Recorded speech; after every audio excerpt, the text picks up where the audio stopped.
কী অবস্থা, কেমন আছেন সবাই? আশা করি অনেক ভালো আছেন।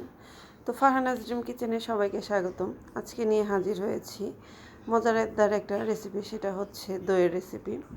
তো এই দইটা আমি খুব অল্প সময়ে জমিয়েছি, যেহেতু এখন রমজান মাস, তো ইফতারের 2 ঘন্টা আগে জমিয়েছি। তো এটা আরও যত রেখে দিবেন এটা কিন্তু আরও স্টিকি হয়ে যাবে, জমে যাবে, আরও ভালো জমে যাবে। তো এটা কীভাবে তৈরি করেছি সেটাই শেয়ার করছি। মিষ্টি দই তৈরি করার জন্য আমি এখানে হাফ কাপ চিনি নিয়ে নিলাম, আর এটাকে প্রথমে ক্যারামেল করে নেব।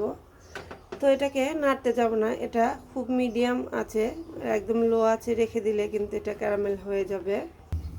তো দেখতেই পাচ্ছেন চিনিটা কিন্তু অলমোস্ট ধীরে ধীরে একাই গলে যাচ্ছে, এটাকে কিন্তু নাড়াচাড়া করছি না। তো একটু লালচে হওয়ার অপেক্ষায় করছি।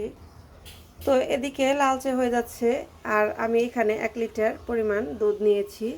তো আমি সেটা দিয়েই দই পাতবো। তো এই অবস্থায় কিন্তু জালটাকে একদম লো আঁচে করে নিতে হবে, তা না হলে কিন্তু পুড়ে গিয়ে এটা তেতো হয়ে যাবে। তো আমি এই অবস্থার মধ্যে কিন্তু দুধটাকে ঢেলে দিব। পুরাটা সম্পূর্ণ গলে যাওয়ার এমন কোনো কিছুই দরকার নাই। আমি যতটুকু কালার করে নেব ঠিক ততটুকু কালার চলে এসছে।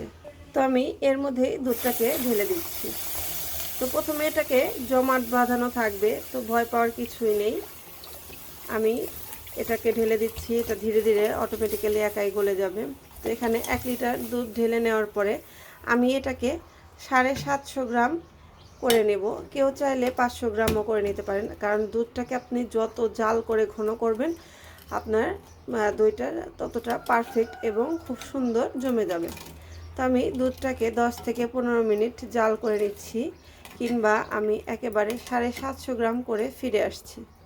তো আমি দুধটাকে 500 গ্রাম করে নিয়েছি, 700 গ্রাম করতে চেয়েছিলাম। তো একদম এটা এখন পারফেক্ট পর্যায়ে আছে, অর্থাৎ হাত চুবালে গরমটা সহ্য হচ্ছে, ঠিক এই পর্যায়ে আছে।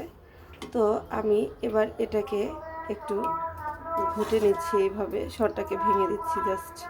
যেহেতু আমি মিষ্টি দই করব, এজন্য আমি এখানে মিষ্টি দইয়ের বীজ রেখেছি।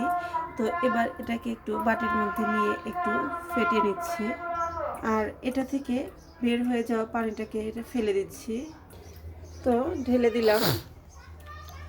এবার একটা হ্যান্ড উইক্স দিয়ে সুন্দর করে এটাকে আমি মিশিয়ে নিচ্ছি। তো দই পাতার জন্য আমি এরকম মাটির হাঁড়ি ব্যবহার করছি। আমি সব সময় দই নিয়ে আসলে আমি এরকম হাঁড়িগুলো ফেলে না দিয়ে পরিষ্কার করে রেখে দিই। তো এবার এটার মধ্যে ঢেলে নিচ্ছি।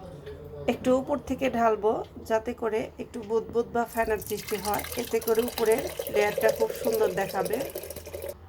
তো এই তো আমি তোমাদের বোঝার সুবিধার জন্য আমি এখানে অর্ধেক করেছি, যাতে তোমরা বলতে না পারো যে না বাজারে কেনা দই দেখিয়ে আমি নতুন করে দইয়ের রেসিপি দেখালাম।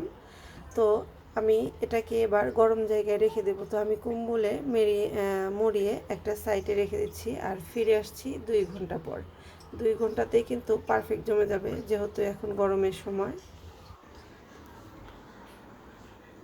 তো এই তো 2 ঘন্টা পরে ফিরে আসলাম। দেখুন আমার দইটা কিন্তু একদম সুন্দর পারফেক্ট জমে গেছে। আর ইফতারের আইটেমে কিন্তু দই ছাড়া মনে হয় ইফতারটা কমপ্লিটই হয় না, কারণ এটা দিয়ে শরবত, ডেজার্ট, বিভিন্ন ধরনের দই চিরা খেলে মনে হয় যে ইফতারটা কমপ্লিট হলো। তো ভালো লাগলে অবশ্যই লাইক, কমেন্ট এবং বেশি বেশি শেয়ার করবেন। ধন্যবাদ।